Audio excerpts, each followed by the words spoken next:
দুষ্টু কোকিল ডাকে রে cook cook cook cook cook cook cook. Shakib খানের তুফান সিনেমার এই দুষ্টু কোকিল গানটি দেখে রেগে গিয়েছেন ভারতের সরকার মোদি।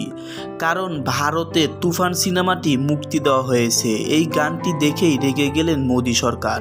কারণ এই দুষ্টু কোকিল গানের মধ্যে অশ্লীলতা ভরা। মিমি চক্রবর্তীকে শর্ট কাপড় পরিধান করা হয়েছে, কাপড়ের ফাঁক দিয়ে তার অধিকাংশ শরীরই দেখা যাচ্ছে। এই কারণে মোদি সরকার রেগে গিয়েছেন, এমন সিনেমা আমার দেশে মুক্তি পাবে না। এই গানটি একেবারেই অশ্লীল গান, এই গানটি আমাদের দেশের মানুষ দেখবে না, এই গানটি থেকে আমরা বিরত থাকব। এই সিনেমাটি আমাদের দেশের কোনো হলেই চলবে না, এমনই কথা বললেন মোদি সরকার।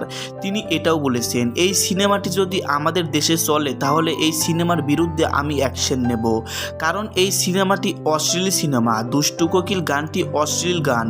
এই গানে ছোট ছোট পোশাক পরিধান করে অভিনয় করা হয়েছে এবং এই গানটি একেবারেই অশ্লীলের মধ্যে পড়েছে। তাই এমনই কথা বলেছেন ভারত সরকার মোদি।